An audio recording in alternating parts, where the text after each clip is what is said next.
Hello everyone, कैसे हो आप लोग। आई होप सो कि आप लोग अच्छे होंगे, घर पे होंगे, सेफ होंगे। तो मैंने पिछले वीडियो में आप लोग से बताया था 7 फूड्स के बारे में। Protein, fibre, carbohydrates, minerals, diet, ये सारा चीज़ मैंने 7 अरेंजमेंट ऑफ फूड के बारे में आप लोगों को बताया था। जिससे मैंने रेनबो का एग्जाम्पल देके आप लोग को बताया था कि जिस तरह से रेनबो में 7 कलर्स होता है और इन 7 कलर्स में अगर 2 कलर या 1 कलर मिस हो जाए तो वो फिर रेनबो नहीं कहलाती है। सेम इसी तरह हमारे बॉडी में ये जो 7 अरेंजमेंट ऑफ फूड है, इसका अगर कमी हो जाए तो फिर हमारे बॉडी में वीकनेस आना शुरू हो जाती है। और इन 7 अरेंजमेंट ऑफ फूड को न्यूट्रिएंट्स कहते हैं।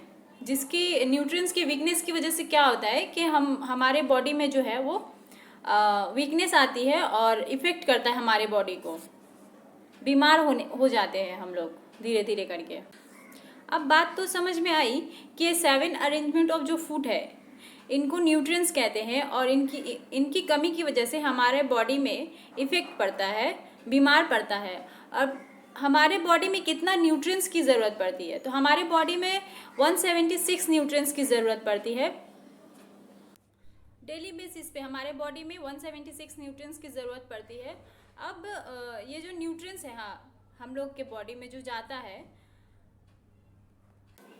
तो इससे हमें क्या मिलती है। हम जो खाना खाते हैं तो उससे हमें क्या मिलता है, न्यूट्रिएंट्स के थ्रू जो हम लोग खाते हैं वो चीज़ उससे हमें क्या मिलता है। तो उससे पहला चीज़ हम लोग को एनर्जी मिलती है, हमारा ग्रोथ होता है।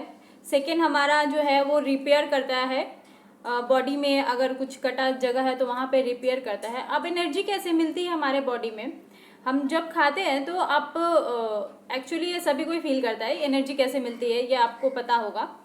खाने के बाद इंसान जो है अपने आप को मतलब हरा भरा महसूस करता है। भूखा भूखा जब रहता है तो उस वक्त का जो फीलिंग होती है और जब खाने के बाद का जो फीलिंग होती है वो बिल्कुल अलग होती है। उसके बाद में जो आ गई ग्रोथ में कैसे हेल्प करता है, हम लोग का जो बॉडी में हार्मोनल चेंजेस होती है, हार्मोन्स का जो चेंज होता है, तो इसका जो काम है वो उसमें जाके मतलब ग्रोथ के थ्रू हेल्प करता है। हम लोग छोटे से बड़े होते हैं तो अगर खाएंगे पिएंगे नहीं, अगर एक इंसान जो है वो सारी ज़िंदगी अगर भूखा रहे, ऐसा हो ही नहीं सकता कि वो सारी ज़िंदगी भूखा रहे, तो ग्रोथ होता है इससे। उसके बाद हम लोग का जो है रिपेयर कैसे करता है बॉडी में, कहीं पे कट गई या फिर कभी कभी ऐसा होता है कि कुछ लोग जो है किचन में जो खाना पकाते हैं, मम्मी या फिर सिस्टर कोई भी, तो जल जाती है, छींटे पड़ जाते हैं, तेल का कुछ भी होता है, तो वो क्या करते हैं कि हम लोग कभी कभी ऐसा होता है छोटा मोटा जो जला हुआ रहता है तो वो चीज़ जो है कुछ नहीं भी लगाते हैं ना वहाँ पे, तो वो चीज़ खुद ब खुद रिपेयर हो जाती है। एक्चुअली में ये होता कैसे है, बिकॉज ऑफ न्यूट्रिएंट्स जो हम लोग ले रहे हैं उसकी वजह से होता है। अब इस न्यूट्रिएंट्स का हमारे बॉडी में एक और बहुत बड़ा रोल है जिसे मेंटेनेंस लाइफ और हेल्थ मेंटेन्स करता है, लाइफ और हेल्थ को रेगुलर केमिकल प्रोसेस में। ये कैसे करता है कि हम जो जिस माहौल में रहते हैं, हमारे सराउंडिंग में आसपास की जो चीज़ें होती है, जो हमारे आसपास में चल रहा होता है, उसको आइडेंटिफाई करने में हेल्प करता है। अब ये आपको समझना होगा कि ये न्यूट्रिएंट्स हमारे खाने पीने की वजह से कैसे हेल्प करता है, रिस्पॉन्ड करता है। प्लस जो हमारे बॉडी में जो एक्सक्रीटरी वेस्ट होते हैं उसको निकालने में मदद करता है, जैसे स्टूल हो गया, पसीने हो गए, परस्पायर जिसको कहते हैं, ये हो गया, और भी बहुत सारी गंदगी जो हमारे बॉडी में होती है, वो सारी चीज़ को निकालने में हेल्प करता है न्यूट्रिएंट्स। ये खाने पीने की वजह से हम लोग का बॉडी में कितना बड़ा इफेक्ट पड़ रहा है। तो यही चीज़ है कि 176 जो न्यूट्रिएंट्स मैंने आपको बताया हम लोग लेते हैं डेली बेसिस पे।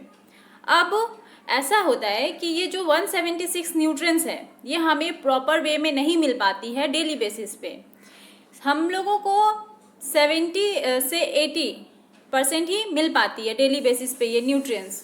अब ऐसा कैसे, ऐसा इसलिए होता है कि बहुत सारा जो फूड है या फिर जो साग सब्जी है या फिर और भी जो खाने पीने की चीज़ें हैं उसमें बहुत सारा केमिकल्स का यूज़ किया जा रहा है। और डेली बेसिस पे सोचिए ना, हम लोग को डॉक्टर रिकमेंड करते हैं और कि बोला जाता है कि मतलब डेली 5 फ्रूट्स खाओ, 5 रकम का फल खाओ, 5 रकम का सब, मतलब इस तरह से बोलते हैं, रिकमेंड करते हैं, लेकिन हम लोग उस चीज़ को खाते नहीं हैं और हमारा बॉडी वीक होता चला जाता है।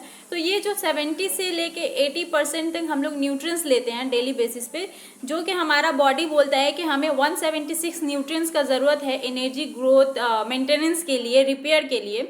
और यही वजह है जो नहीं हो पाती है पूरी, और वीकनेस हो जाता है हमारे बॉडी में, बीमारी होने लगती है। और क्या क्या बीमारी होने लगती है इन न्यूट्रिएंट्स की वजह से, वो भी मैं आपको बता देती हूँ। जैसे हमारा इम्यून सिस्टम जो है वो वीक होने लगता है। इम्यून सिस्टम कैसे वीक होने लगता है कि अभी जो ये कोरोना का टाइम चल रहा है, ये बता रहा है रिपोर्ट में ज़्यादा केसेस देखने को मिल रही है। क्या मतलब जो ज़्यादा एजेड पर्सन है उन लोगों को ये बीमारी जल्दी से जकड़ ले रही है। ये कैसे हो रहा है? ये बिकॉज ऑफ उनका बॉडी का जो इम्यून सिस्टम है वो बहुत ही वीक हो चुका है, जिसकी वजह से उनके बॉडी पे वो जो कोरोना है वो जल्दी से अटैक करता है। लेकिन कुछ केसेस में देखी जा रही है कि ये जो नौजवान लोग हैं, यंग है, उन लोगों को भी होती है। क्यों हो रही है ये चीज़? क्योंकि उनका इम्यून सिस्टम जो है वो वीक है। तो ये उसके अलावा आपका और भी अदर्स प्रॉब्लम है, जैसे एलर्जी हो गया, अस्थमा प्रॉब्लम हो गया, इन्फेक्शन हो गई। इन्फेक्शंस में आपका पैथोजेंस जो होते हैं, पैथोजेंस में आपको बता देती हूँ क्या क्या होते हैं।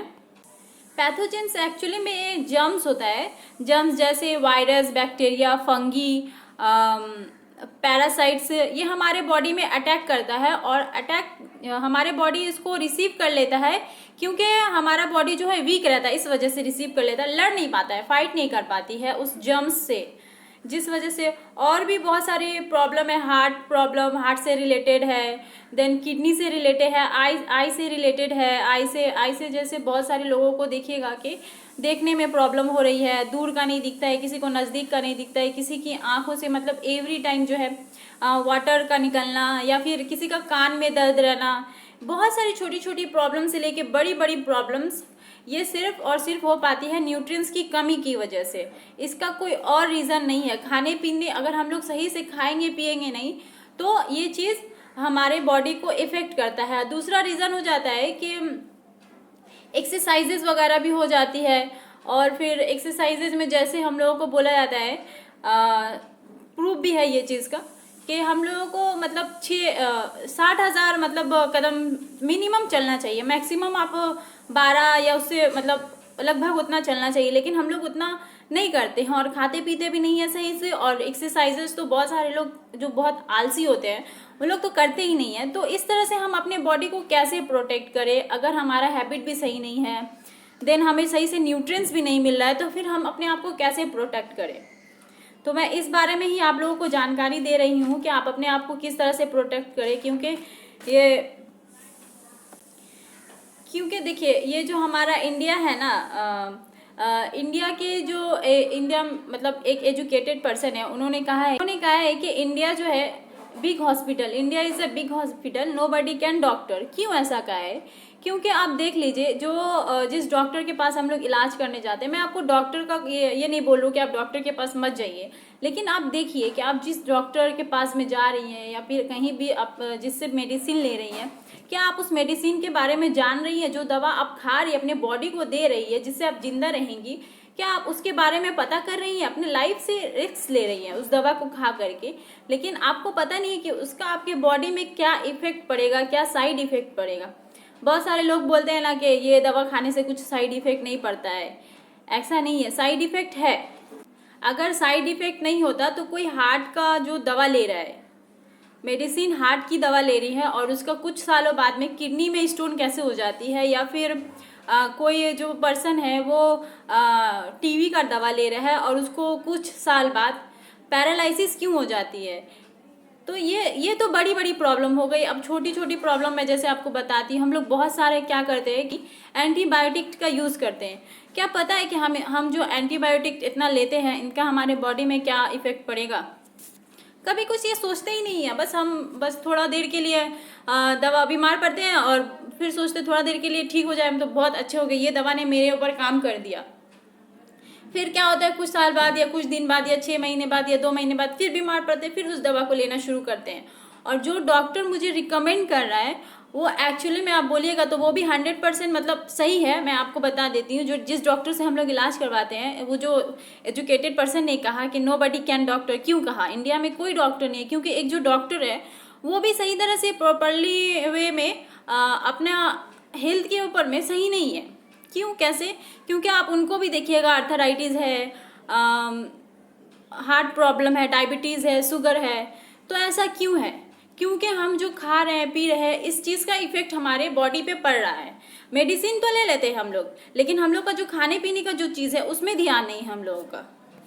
तो हमारा बॉडी जो है दो लेवल पे होता है, मतलब कि एक होता है जो फिजिकल लेवल पे होता है, एक होता है जो सेलुलर लेवल पे होता है। फिजिकल लेवल पे जैसे हम लोग अपना बॉडी को कैसे बनाते हैं, जिम करते हैं, एक्सरसाइजेस वगैरह करके हम अपना बॉडी को बिल्ड करते हैं। और दूसरा जो सेलुलर लेवल पे हो गया, वो सेल के लेवल से, यानी बॉडी के अंदर से एनर्जी मुझे मिल रही है। और जो एक्सरसाइजेस वगैरह फिजिकल लेवल पे, किसी का देखिएगा बॉडी बना होता है, जिम करता है, तो देख के ही लगता है कि हाँ बंदा तगड़ा है, एनर्जेटिक है। और कुछ लोग जो होते हैं ऐसे, जो अंदर से मतलब होते हैं सेलुलर लेवल से, उसके अंदर से मतलब सेलुलर लेवल से स्ट्रांग होते हैं, एनर्जी उनके सेलुलर लेवल से आ रही होती है। तो आप लोग इस बात को ध्यान रखिए कि इंडिया में कोई मतलब जो पर्सन है 100% कोई प्योर नहीं है। डॉक्टर से लेकर के आम इंसान तक सभी को कोई ना कोई बीमारी है। और ये क्यों हो रहा है? बिकॉज ऑफ न्यूट्रिएंट्स की वजह से, खाने पीने की वजह से। देखिए, खाने पीने की वजह से और मेडिसिन की वजह से। मेडिसिन का हमारे बॉडी में 60% जो है 60% उसका रोल होता है बीमार होने में, और खाने पीने का 40% रोल होता है हम लोग को बीमार होने में। तो ये चीज़ को आप देखिए। तो इसलिए उन्होंने कहा कि इंडिया में जो है 60 मतलब इंडिया के जो लोग हैं वो 60% मेडिसिन की वजह से बीमार हो रहे हैं और 40% खाने पीने की वजह से, यानी न्यूट्रिएंट्स जो वो ले रहे हैं। जो मैंने बोला कि 176 न्यूट्रिएंट्स वो हम लोग डेली बेसिस पे कंज्यूम कर पाते हैं, 70 to 80% इसकी वजह से हो रहे हैं। तो आप लोग जो है ध्यान रखिए क्या लेना है क्या नहीं लेना है इस चीज़ का। और जिसको भी मतलब के प्रॉब्लम्स वगैरह है वो लोग मेरे साथ में कांटेक्ट कर सकते हैं। और शेयर करिए इसको, और लाइक कमेंट्स करिए, और सपोर्ट मिलेगा इससे आप लोगों को। और एक बात बता दूं कि मेरा इस चैनल से मतलब कोई मकसद नहीं है कि मेरे इस चैनल पे एडवर्टाइज आए या फिर ये पैसा वैसा कमाने का मेरा कोई मकसद नहीं है। जस्ट अवेयर करना है कुछ लोगों को, पूरे मतलब मुझे पूरी दुनिया के लोगों को, पूरे मतलब कंट्री को लोगों को अवेयर नहीं करना है। जस्ट कुछ लोगों को अवेयर कर दूंगी, यही मेरा ज़िंदगी का मकसद है बस, कि आप लोगों का जो कुछ % लोग हैं वो सही हो जाए। क्योंकि सबको अवेयर करना या सबको जागरूक करना मेरे बस की बात नहीं है जब तक वो खुद नहीं हो पाएंगे। जो लोग खुद से होना चाहेंगे वो हो सकते हैं मेरे वीडियो से, बाद बाकी आपकी लाइफ है, आप लोग जो करें। बस मेरा यही काम रह गया है। और थोड़ा वीडियो लेट हो रहा है क्योंकि एक्चुअली मैं और अदर्स काम में बिज़ी हूँ, क्योंकि इसके अलावा भी मेरे पास बहुत सारा काम है करने को, तो इसलिए मैं थोड़ा बिज़ी हूँ, इस वजह से वीडियो जो लेट आ रही है। नेक्स्ट पार्ट में मैं सिर्फ कार्बोहाइड्रेट के ऊपर मैं बात करूँगी कि कार्बोहाइड्रेट जो न्यूट्रिएंट्स है हम लोगों का, उससे क्या बीमारी हो रही है, और वो जो कार्बोहाइड्रेट है वो कौन कौन सा मतलब खाने पीने की चीज़ें हैं और कितना लेना चाहिए, ये सारे चीज़ के ऊपर मैं बात करूँगी। तब तक आप लोग अपना ख्याल रखें, अच्छे से रहें। Best of luck, bye.